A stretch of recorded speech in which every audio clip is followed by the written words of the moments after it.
Hello everyone, Sai કિચનમાં તમારું સ્વાગત કરું છું। તો આજે આ વિડીયો મેં ગુજરાતીમાં બનાવેલો છે કે કેમ કે મોહનથાળ એક એવી મીઠાઈ છે કે હંમેશા ગુજરાતી લોકો વધારે પસંદ કરતા હોય છે। તો તે મેં ઘરમાં રહેલી ચણા દાળનો મોહનથાળ બનાવ્યો છે, તે પણ મોંમાં મૂકતા જ ઓગળી જાય તેવો સ્વાદિષ્ટ ટેસ્ટ અને એકદમ મીઠાઈની દુકાનવાળા જેવો। તો તમે જોઈ શકો છો, મેં ઘરમાં જે હતી તે ચણા દાળને ડ્રાય રોસ્ટ કરું છું અને ડ્રાય રોસ્ટ કરી અને મિક્સરમાં એને પીસી લઈશું। તો મિક્સરમાં પીસી અને પછીથી એવો કરકરો લોટ પીસવાનો કે જેથી આ મેં બતાવ્યો છે વિડીયોની અંદર આ ટાઈપનો તમે પીસી શકો છો। અને એક વાડકી મેં જે પોણી વાડકી જેવું દૂધ ગરમ કર્યું તો એની અંદર 4 ચમચી ઘી એડ કરી દઉં છું, કારણ કે જો તમે 4 ચમચી ઘી જે એડ કરશો એ ધાબો દેવા માટે ઇનફ છે। અને જો એ ઘી એટલા માટે મેં ગરમ દૂધમાં એડ કર્યું છે કે ઘી મારું ફ્રીજમાં મૂકેલું હતું, તમારી પાસે પીગળેલું હોય તો તમે ડાયરેક્ટ એડ કરી શકો છો। આ રીતે મારું મિક્સર રેડી છે। હવે આપણે કરકરો લોટ જે આપણે પીસેલો હતો એની અંદર આપણે એડ કરી દઈશું અને એડ કરી અને પૂરી તરફથી લોટ આપણે બધો મિક્સ કરી લેવાનો છે। અને મિક્સ કરી અને આ જ વાસણની અંદર હું ધાબો દઈ દઈશ ને, જેમ કે ઘણા બધા કહે છે કે ધાબો દેવો જરૂરી। જો કરકરો લોટ હોય તમારી પાસે તો તમારે ડાયરેક્ટ ધાબો દેવાની જરૂર, ડાયરેક્ટ તમે ઘીમાં શેકીને તમારું મોહનથાળ બનાવી શકો છો। આ મેં એટલા માટે બતાવ્યું છે કે ધાબો દઈને કે તમારે આ રીતે પણ તમે કરો તોય તમને સારો એવો ટેસ્ટી મોહનથાળ રેડી થાય છે। તો તમે જોઈ શકો છો પૂરો લોટ મેં બંને હાથની મદદથી પૂરી કણી આપણે બધી મસળી લીધી છે। હવે પૂરી કણી મસળાઈ જાય છે ત્યાર પછીથી આપણે એને આ જ વાસણની અંદર બરાબર લોટને આ રીતે થઈ ગયો છે મારો રેડી છે ધાબો દેવા માટે લોટ। તો તમે જોઈ શકો, હવે ઉપરની જે કંઈ કણી હોય હાથની મદદથી બધી એક એક કરી અને આપણે મસળી લઈશું, તો જેથી આપણને કોઈ જગ્યાએ કોરો લોટ દેખાતો હોય તો દેખાવો જોઈએ નહીં। તો તમે આ રીતે જુઓ, મેં આ જ વાસણની અંદર ધાબો દઈ દીધો છે અને ધાબો દઈ અને એને ઢાંકણ વડે 15 થી 20 મિનિટ તમે એને બંધ કરી ઢાંકી શકો છો, જેથી એ રેસ્ટ લઈ શકે છે અને ધાબો આપણો સારી રીતે એવો દેવાઈ જાય છે। તો તમે બધો બરાબર એકદમ સરસ રીતે આ રીતે ફીટ દાબી દેવાનો છે। અને જ્યારે ધાબા દીધા પછી 15 થી 20 મિનિટ પછી તમે એને ચાકુની મદદ વડે ક્યાં તો ચમચ વડે ગમે એને વડે આપણે બધો લોટને ઉખાડી લઈશું। તો તમે જોઈ શકો છો 20 મિનિટ મારી થઈ ગઈ છે ધાબો દીધા પછી। હવે આપણે ઘઉંનો ચાયનો લીધો છે અને ઘઉંનો ચાયનો તમે લેજો, કારણ કે ઘઉંના ચાયનાથી બહુ સરસ એવો કરકરો લોટ આપણો રેડી થાય છે, જે કણીદાર કહીએ છીએ આપણે એને। તો ખાવામાં મોંમાં વચ્ચે વચ્ચે કણી આવતી હોય તો કેવો સરસ લાગે મોહનથાળ, એટલા માટે તમને હું બતાવું છું કે ઘઉંનો ચાયનો લેવો જરૂરી છે। તો આ રીતે બધો લોટ મેં ઉખેડી લઉં છું અને ઉખેડી અને ઘઉંના ચાયનાની મદદ વડે આપણે એને ચારી લઈશું। તો તમે જે જોઈ શકો, જેમ કે આપણે લાડવાના મુઠ્ઠી આપણે તરતા હોય ને પછી એને ક્યાં મિક્સરમાં એ કરીને આપણે ચારતા હોય, તો એ રીતે આપણે આ ચારવાનું। એ જીનો હોય છે, આપણે આ કરકરો લોટ હોય છે, બસ એટલો ફરક હોય છે, પણ ઘઉંના ચાયનાથી ચારવો જરૂરી છે। તમારી પાસે કોઈ બીજો ચાયનો હોય તો તે પણ તમે લઈ શકો છો। અને તમે જોઈ શકો છો કે હવે આપણો લોટ ચરાઈ ગયો છે ને આ રીતે કણીદાર લોટ આપણો રેડી થયો છે। તો હવે આપણે એક મોટી તલીવાળી મતલબ કે એવી જાડા તરિયાવાળી કઢાઈ લઈશું, તેની અંદર આપણે ઘી નાખીશું। ઘી આપણું ગરમ થાય એટલે આપણે એની અંદર લોટ એડ કરી દઈશું અને લોટ આપણો બધો જ એડ કર્યા પછી લોટ હંમેશા ધ્યાન રહે બહુ સારી રીતે ધીરેથી નાખવાનો, કેમ કે ઘી ઉભરાઈને બહાર આવી શકે છે। કોઈ પણ વ્યક્તિ જો રેસીપી પહેલી વાર જોઈને યુઝ કરતી હોય તો ધ્યાન રહે કે મેં તમને અંદર વિડીયોમાં કહું છું, ધ્યાનથી સાંભળજો કે તમે નાખો લોટ ત્યારે બહુ સાચવીને નાખજો, કેમ કે ઘી ઉભરો આવી શકે છે અને ઘી આપણને પેટ યા ગમે હાથ જગ્યા પર દાજી શકવાનો ભય રહે છે। આ રીતે ઉભરો આવે છે, તો મિત્રો ધ્યાનથી તમે કરજો। અને આ રીતે હવે આપણે લોટ મિક્સ કરી લઈશું તવેથાની મદદ વડે, તો તમે એકદમ લિક્વિડ ફોર્મમાં આવી જશે। તમે જોઈ શકો છો આપણો લોટ શેકાતા અને કન્ટિન્યુ એને હલાવતા રહેવાનું છે, એને બિલકુલ છોડવાનું નથી, કારણ કે જો વચ્ચે તમે છોડી દીધો તો તે નીચે દાજવાની બીક રહેશે તમને। હંમેશા એ કન્ટિન્યુ હલાવતા રહેજો અને ગેસની ફ્લેમ હંમેશા સ્લો રાખવાની છે, કારણ કે એને એ નથી રાખવાની ફાસ્ટ કે 2 નંબર પર નથી રાખવાની।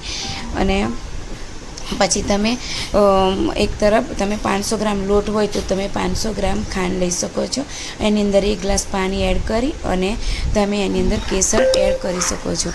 જો એ કેસર એડ કરવું ઓપ્શનલ છે, જરૂરી નથી કે નાખવું, મારી પાસે હતું એટલે મેં નાખ્યું। અને આ બાજુ આપણો લોટ કન્ટિન્યુ હલાવતા રહીશું। તો હલાવતા જે એનો કલર એકદમ એવો મતલબ કલર એનો ચેન્જ થઈ જાય ત્યાં સુધીને આપણે હલાવવાનું છે. અને જો નીચે વચ્ચે આપણે હલાવતા એને જો બંધ કરી દીધું તો બાય ચાન્સ એ બિલકુલ ચોંટી શકે છે નીચે, કઢાઈને પકડી લેશે તરત જ. એટલે બિલકુલ એને છોડશો નહીં. એક બાજુ ખાંડની ચાસણીને પણ હલાવતા રહેજો.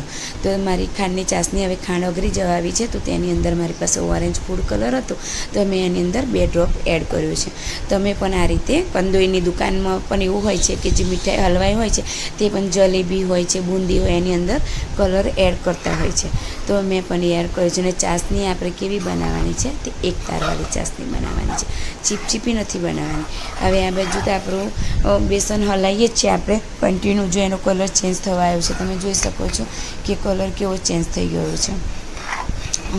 તો તમે આ રીતે એને મતલબ હલાવતા રહેજો. આ બાજુ મારી ચાસણી પણ બરાબર ઉકળી રહી છે અને ઘટ થઈ જશે ચાસણી ત્યારે. હવે મેં જે અડધી વાડકી દૂધ થોડુંક બાજુ પર બીજું લીધું છે. જ્યારે મારો કલર ચેન્જ થઈ ગયો બેસનનો, ત્યારે એની અંદર 2 ચમચી એડ કરી. મિત્રો ધ્યાન રહે, આ પણ એક ટ્રીક સરસ સાંભળવા જેવી છે કે જે તમને હું બતાવું છું કે કઢાઈની અંદર બેસન જ્યારે શેકાતું હોય ત્યારે દૂધ નાખતી વખત ખૂબ ધ્યાન રહે કે એ ઉભરો આવી શકે છે, એ આપણને દજાડી શકે છે. તો ધ્યાનથી તમે 2 ચમચી કરીને એડ કરજો. પહેલાં મેં 2 ચમચી એડ કર્યું, ફરી મેં 2 ચમચી, એમ કરીને 4 ચમચી જેવું એડ કર્યું, જેથી કણીદાર આપણો મોહનથાળ તૈયાર થાય છે. તો જો તમે જોઈ શકો છો મિત્રો, એનું ધ્યાન રહે કે એકદમ આપણને આ ઉભરો આવે છે, જોયું ને? તો આ રીતે તમે ધ્યાનથી તમે જોજો. બરાબર, આપણે દૂધ એડ કરી લીધું. હવે દૂધ એડ કરી લીધા પછી એને થોડુંક હલાવીશું કઢાઈ પર અને થોડુંક ઠંડુ થવા દઈશું, જેથી ઠંડુ થાય. પણ એને છોડવાનું નથી આપણે, કારણ કે આપણું મેં તમને પહેલાં પણ કહ્યું કે કઢાઈ ક્યારે પણ એને પકડી શકે મતલબ કે નીચેથી આપણો મોહનથાળ ચોંટી શકે છે. અસલ ગુજરાતી ભાષામાં એવું છે કે નીચે દાજી જઈ શકે છે, એના માટે. હવે આપણી ચાસણી પણ આ બાજુ રેડી છે. તો તમે જોઈ શકો છો મારી ચાસણી રેડી થઈ ગઈ છે. હું તમને બતાવું એકતાર કઈ રીતે થાય છે. જો ચાસણી આપણી એકતાર થાય છે, એવું નથી કે તૂટવો ના જોઈએ, વચ્ચે તાર આપણો રહેવો જોઈએ. એટલે એક તાર ચાસણી આપણી રેડી છે અને ઠંડી કરવા મૂકી છે અમે. અને ચાસણી આપણી બાજુ પર રેડી થઈ રહી છે, ત્યાં સુધીને આપણે એને આપણો મોહનથાળ પણ હલાવી. હવે હું તમને ફરી પણ એકવાર બતાવું છું કે દૂધ એડ કરે તો આ રીતે ઉભરો આવી શકે છે મિત્રો. તો ધ્યાનથી તમે કોઈ પણ કારણે દજાય એવું કામ કરશો નહીં. તો આ રીતે ઉભરો આવ્યો પછી ઉભરો બેસી જાય છે, એને આપણે બેટર નીચે રાખીશું અને નીચે રાખ્યા પછી એને એકદમ ઠંડુ થવા દઈશું. તો આ રીતે ઠંડુ થઈ શકે છે ને, તે ઠંડુ થાય એટલે જામવા લાગે છે, એનાથી ગભરાવાની જરૂર નહીં. પણ ફરીથી જો આપણે એની અંદર ચાસણી એડ કરીએ છીએ તો ચાસણી એડ કર્યા પછીથી એ બેટર એકદમ પતલું થઈ જાય છે, તો ગભરાવાની જરૂર નથી. જ્યારે આપણે આ રીતે પતલું થાય છે, ધીરે ધીરે ઘટ થવા લાગે છે. જો તમે જુઓ છો ને, મેં એને હલાવતી રહી તો એ ઘટ થવા લાગ્યું છે. તો મિત્રો તમે જ્યારે પણ મોહનથાળ બનાવો ને તો રાત્રે બનાવજો. મેં એને દિવસના બનાવ્યો હતો અને 5-6 કલાક એને રેસ્ટ આપ્યો હતો અને જલ્દબાજીમાં જ મેં એને કટ કર્યો, કેમ કે મેં ઘર માટે બનાવ્યો છે, કોઈ એવો ઓર્ડરનો નહોતો એટલા માટે. હવે મેં એને ટીન તૈયાર કર્યું હતું, તેની અંદર પાસવીન પેપર યાની કે મતલબ કે પાસવીન પેપર એટલે કે જે બટર પેપર આવે છે તે મૂકી અને મેં મૂકી દીધું હતું અને એની અંદર મોહનથાળ બધો મેં કાઢી લીધો છે. તો આ રીતે લિક્વિડ ફોર્મમાં છે એટલે ગભરાવાની જરૂર નથી. એકદમ સરસ રીતે જામી જાય છે અને એટલો સોફ્ટ પોચો એકદમ સરસ રીતે, અને ખાવામાં તો બહુ ટેસ્ટી થાય છે. તો તમે આ રીતે મતલબ બધો એની અંદર કાઢી લો. અને પછીથી મેં મારી પાસે 2-3 ઇલાયચી હતી ને ઇલાયચી તો નાખવી જરૂરી છે, કેમ કે એની સુગંધ ખુશ્બુ એટલી સરસ આવે છે. તો ઇલાયચી મેં છૂંદીને મૂકી હતી, તો પાવડર બનાવ્યો નહોતો, અધકચરી વાટી હતી, તો તે મેં એની અંદર સ્પ્રિંકલ કરી દઈશ ઉપર. અને પછીથી ડ્રાયફ્રૂટ તમારી પાસે જે કંઈ હોય તમે નાખો, ઓપ્શનલ છે, જરૂરી નથી. નાખો તો સારો ટેસ્ટ આવશે એવો. અને એવું છે કે એની અંદર દ્રાક્ષ છે, કાજુ, બદામ અને પિસ્તા હતા, તે મેં એને કતરન મતલબ બાજુમાં કટ કરી લીધા હતા, તો મેં એની ઉપર સ્પ્રિંકલ કરી દઈ. હવે એને 5-6 કલાક માટે હું રેસ્ટ આપી દઈશ. 5-6 કલાક માટે રેસ્ટ આપ્યા પછીથી એને હું કટ કરી લઈશ, એની અંદર જ કટ કરીશ. તો તમે જોઈ શકો છો એને મેં રેસ્ટ આપવા મૂકી દીધો છે. અને પંખો ચાલુ રાખ્યો તો ના રાખો તો પણ ચાલે, કેમ કે ફ્રીજમાં મૂકવાની જરૂર નથી. ફ્રીજમાં મૂકો તો સારા એવા પીસ પડે તરત જ. જો જેને ઉતાવળ હોય તો, મારે ઉતાવળ એવી કંઈ હતી નહીં, પણ તો મેં ઉતાવળ જ કરી અને એને કટ કર્યું. તો તમે જોઈ શકો છો મેં પેપર આ રીતે થોડું ખેંચી જોયું કે બહાર આવી શકે છે કે નહીં. પછી મેં એને ચાકુની મદદ વડે કટ કરી દઈશ. તો કટ કરવા માટે મેં એને મોટા પીસ પાડી લીધા, કારણ કે ઘરમાં ખાવાનું હતું, ઓર્ડરનો નહોતો, એટલે મેં એને મોટા પીસ કટ કરી દઈશ. મોટા પીસ કટ કર્યા પછી હું તમને બતાવી શકું છું. તમે માનો નહીં કે આટલી દાળના 250 ગ્રામ જેવી દાળ હતી મારી પાસે, તોય છતાં બી મેં કહ્યું ને કે 500 ગ્રામ જેવું એને પીસ્યા પછીથી જ તમે જો 500 ગ્રામ દાળ હોય તો 500 ગ્રામ જેટલું તમારું બેસન લોટ હોય એટલું તમે સામે ખાંડ લેવાની જરૂરી બને છે. જેને મોડો બનાવવો હોય તો તે ઓછી લઈ શકે છે. આ રીતે મેં કટ કરી લીધા, એના 2 ડબ્બા બની શકે છે. અને તમે માનો નહીં આટલી દાળ પીસ્યા પછી આટલો લોટનો મોહનથાળ બન્યા પછી 2 ડબ્બા મેં એના ફૂલ ભર્યા છે. માનો નહીં કમસે કમ 1 કિલો 1.25 કિલો લોટ, 1 કિલો 1.25 કિલો આપણો મોહનથાળ રેડી થાય છે. અને એ ઘરમાં કોઈ પણ નાના મોટા બધા ખાય, કેમ કે ઘરનો બનાવેલો છે અને દેશી ઘીનો છે, એટલે બધાને જ તમે આપી શકો છો. હવે રહી વાત ખાંડની, તો તમારે જેવો ભર્યો મોરો જોઈએ એ રીતે તમે તમારી રીતે બનાવી શકો છો. તો મિત્રો મેં એને કટ કરી લીધો છે, અને કટ કરી અને એને હું તમને બતાવી શકું છું કે એના પીસ મેં આ રીતે રેડી કર્યા હતા. અને તમે જોઈ શકો છો વિડીયોની અંદર. હવે હું એને ડબ્બાની અંદર ભરી લઈશ. તો મિત્રો તમે જોઈ શકો છો આ રીતે બન્યો છે. કલર પણ આવો જ છે.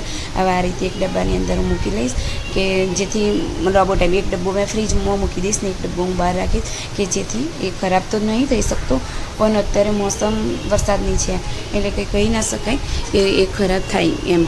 તો આપણે એને કદાચ ગરમીમાં રાખીએ તો એને ડર લાગે આપણને, એટલે આપણે એને સાવચેતી રાખવી જરૂરી છે મિત્રો. ઘરની ચીજ છે એટલે બહારની ચીજમાં તો એ લોકો કંઈ ને કંઈ કેમિકલ યુઝ કરતા, આપણે કોઈ કેમિકલ યુઝ કરતા નથી. એટલા માટે મેં તમને વિડીયોમાં આ વાત જાહેર કરી છે. તો માફ કરશો, અને તમે આ રીતે બનાવજો. મારી રેસીપી તમને કેવી લાગી, મારો વિડીયો તમને ગમ્યો હોય તો લાઈક, શેર, સબસ્ક્રાઈબ કરવાનું ભૂલશો